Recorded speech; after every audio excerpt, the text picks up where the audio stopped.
Welcome, everyone. It's Marina from the Jungle, and welcome to our Social Impact podcast, where we create a space to learn a bit about the 12 social projects that we support at Jungle each year. And I'm absolutely delighted to be welcoming to our little environment here today, Jodi Walton, who is the CEO of the Animal Welfare League. Welcome, Jodi. Thank you, Marina. Thank you for having me. Thank you. Thank you for coming along on this. My Actually, it's a bit of pleasure. a rainy, nice day here in Yeah, Australia at the moment, which yeah. is great. And for those of you who don't know, Jungle supports 12 social impact projects every year. So since 2019, we've donated over $42,000 to enterprises and social impact efforts. We generally do not give money just directly to a charity, and we instead look for organisations and people who are doing something really great for the community, and then we facilitate the connection with our clients to be able to do that. And AWL are a part of our 2026 program. So thank you. Thanks Thank for you. Very nominating. grateful for that as well. Thank Yeah, you. it's good. I think it makes everyone feel really nice that we're not Yeah, just all like paying the partners BMW. It's a good way to it's a good way to distribute some funds and for people to feel like they're making a difference. So yeah, thanks. yeah, good. All right. Well, let's learn a bit about the Animal Welfare League, which is in the southern part of Australia. And I'm not going to paraphrase it. You can tell us a bit around what you guys do and how you do it. And I think a lot of people are going to be really interested. You're much bigger and a lot more complicated than I think people experience. So over to Yeah, you. I think so. I think we've grown a lot over our 60-year history.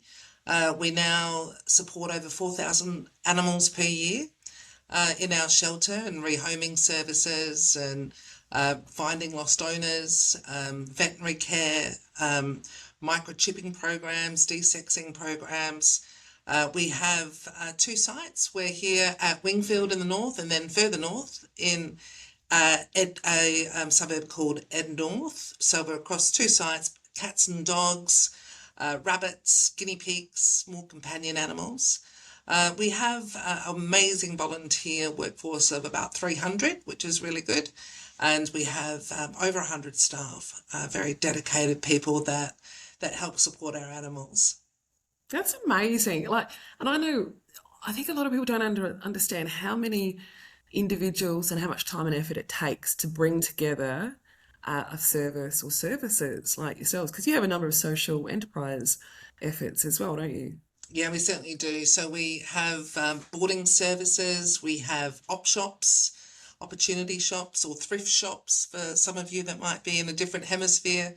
And we also run a pet crematorium. And our pet crematorium works with families, about 12,000 families a year to help support them as well.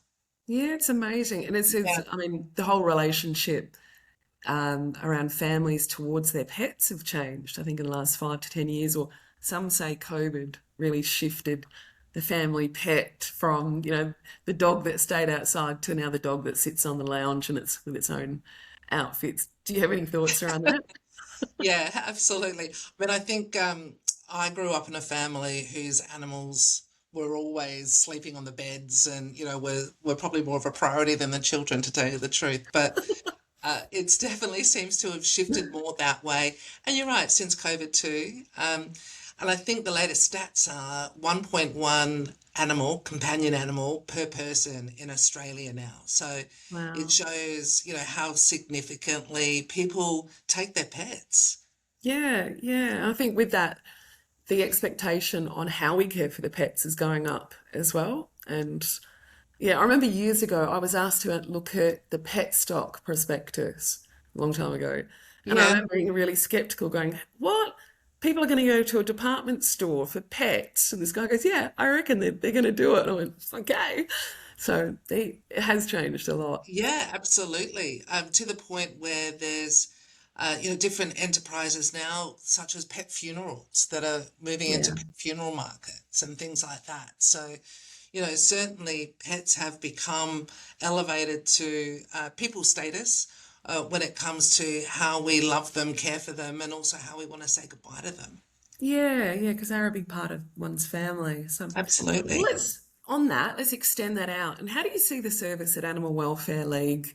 performs diligently every day. How do you see that work impacting the wider world? Let's go for the big. How do you see this? Yeah, well, look, I think animals are often the visible part of the community, and how the community is going. So, for example, when we're going through some more financial hard times globally or even locally, we'll see more surrenders. We'll Yeah. see more financial hardship cases with regards to people being unable to support their animals. Um, the aged care, the aging population, will see more people come to us because they're going into residential care, perhaps, or long-term hospital stays. We very regularly get requests for emergency sheltering for animals that are caught up in domestic violence situations. We're part of the food bank approach with regards to, they will work to feed the homeless, and we'll be alongside them, feeding the animals for people. So, and we can see those things ebb and flow over time as broader community impacts are hitting as well. So it's a precursor sometimes, but sometimes it's a reason, or a consequence of some of those broader community reasons. Yeah. Our role is really to work with those, look at that data as well, and see what we can do, what more we can do to help prevent animal displacement and homelessness. But we know by preventing that, we can also, and keeping the animals with their family, that's better for the person. That human animal bond is so special.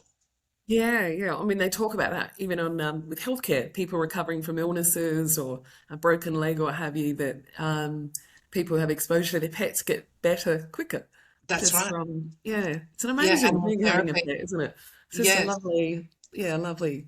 So with like the current world, I mean, it's fraught with lots of changes. We're going through big transitions globally and what have you.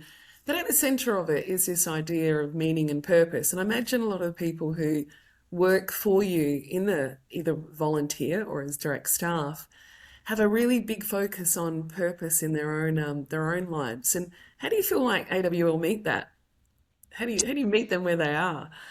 Yeah, in terms of our staff. Yeah, just Yeah. staff and because I mean, going to work every day with such a purposeful banner over your head is very different to perhaps going to somewhere like a bank or. And I was Yeah, interested sure. to see how you Yeah, guys it's a actually really support. interesting question, because I think people are drawn to the organisation because of the animals. And then once you get into a rhythm, Mm. sometimes you can forget there's a shelter full of dogs out there, or, cat cages all through here, because you're so busy in your day-to-day work. So we work hard to, keep people connected to the cause as well, from by offering, all sorts of opportunities to engage with the animals that they support. But in saying that, it also attracts a certain type of person, I think, that is ready really to lead a more purposeful life, rather than that kind of commercial, corporate, goal focused, profit focused type world. Personally, that's what attracted me to Animal Welfare League. I love animals, but I've been in the corporate world for the majority of my life, and coming to lead an organisation like this just fills me with such purpose and pride, I have to say. And it's a different reason to get out of bed, right? Yeah, Knowing yeah. that you're impacting the lives of animals and the people that love them. Yeah, it's so multidimensional, isn't it? When these Yeah. social enterprises, there's a richness to it. It's not just about the person who received the service or the product. It's also the people who are involved in the whole value stream of it. It's a Yes. yeah, The yeah, stories are incredible. yeah. The stories are amazing, and they can lift you up, or they can, bring you down. But everybody's going through it here, so there's a very strong support network, for when you're feeling up and when you're feeling When you down. feel it's very Yeah, it's a human. very Yeah, emotional, it's an emotional thing that we deal with day in and day out. yeah. So where do Yeah. you see yourself? Where do you see the organisation in 5 years? Sure. So we're definitely moving more to prevention. I don't think we'll ever eradicate the need, unfortunately, for the shelter and the reactive part of our work. Mm. But prevention is definitely where we want to be, a little bit more upstream, to capture those cases where we can and Yep. keep the animal with the human. We're looking at there's a phrase called one welfare. That's a program that's being implemented, particularly overseas. It's starting to come to Australia now, where there might be counsellors or psychologists there at reception. So when people are coming in with their animals, they can talk to that person about, the reasons behind it. Is it Yeah. financial? Is there Yeah. any DV situation going on? Is it an aged care related issue? Is it that they don't have anybody to put the animal with Mm. for a period of time? And it's getting to that intersection. It's also working with local councils here with regards to their desexing and their microchipping programs, so that sometimes during kitten season, which we're in at the moment, kitten season typically goes from October through to March. We can get up to 30 cats in a day, like 30 cats a day, Wow. which is That's great. huge. Yeah. So, and we know that cats are often not desexed or microchipped. So it's about educating the general public around the benefits of ownership of mature ownership of animals. Yeah, yeah, that makes sense. I mean, it's just interesting. I mean, I'm old now, but I think about we've always Yeah, had pets in our life, and they've made such a big difference. But the attitude has changed from when I was 10, so as an example, of yeah, how my family received the animal versus now, where they're just like the kings and the queens of the family. It's very different. So it'll yeah, be interesting to see how that evolves over the next 5 years or so, and how things just, yeah, shift. And you'll roll within it, I guess. Yeah. yeah, that's right. We're working hard to really connect with other like-minded organisations in our welfare ecosystem. Because we're not going to solve it all ourselves. We know that there are a lot of Mm. people doing, working really hard on various parts of the puzzle, the problem puzzle.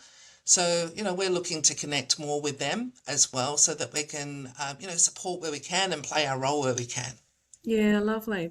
And before I forget, a lot of our gigsters who are in the jungle, they make themselves available, good white collar people to Yeah, volunteer work. Up to 16 hours they'll do for you.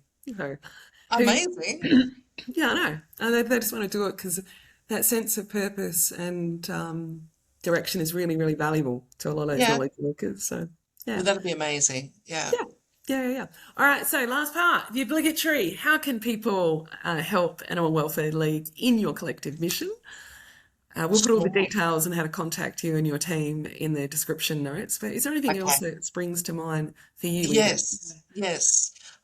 We are really part of the way of working with prevention and reducing the number of animals coming into shelter are our foster care programs. So if you have space in your home and room in your heart to foster an animal, either a cat or a dog or a rabbit, and look after them while they're waiting on the surgery list to be desexed or any other operation to be performed, that would be amazing. I've personally fostered kittens recently. It was a lot of fun. It was pretty hectic. But it was a bit of an emotional roller coaster, because I was like, oh, I want to adopt them all. No, I can't. I want to, I can't. But once you get through that, it's an incredibly rewarding experience. Um, Obviously, if you want to adopt a dog or a cat, we have Mm. lots of lovely animals here for you to have a look at and meet. We have Doggy Day Out, so if you're unable to adopt or foster, you could take a dog out for a couple of hours, take them down to the beach for a run or to the park. They love that, wear them out a little bit. And obviously volunteering. We're always looking for people that are interested in volunteering, there's plenty of work to be done. So Oh my always, God, I didn't know that. I didn't know we could just, take the dogs out for a run on the beach. That sounds like yeah, a yeah, great yeah, doggy thing. day out. Yeah, it's great actually. It's very popular. We're actually booked out now for the next few months, but we're trying to find a way to expand that program so that more people can enjoy that. Oh, I love that. I love that. Well, we're really happy to be promoting and supporting the work that you guys do. Thank you. We And appreciate it. for all of our clients as well, thanks for every time you click on that AWL button, when you get your invoices and what have you, this is where it goes to. So Thank thank you. you. Thank you, Thanks, Jodi, for Marina. Really sharing. appreciate everything you're doing. Yeah, it's fine. And it's really lovely that you've been able to take the time out of your very busy schedule. So that's great. All right. Well, Thank hopefully you. we'll get lots of donations for you guys. All right. And that's it. Thanks, guys. See ya. Bye. See ya.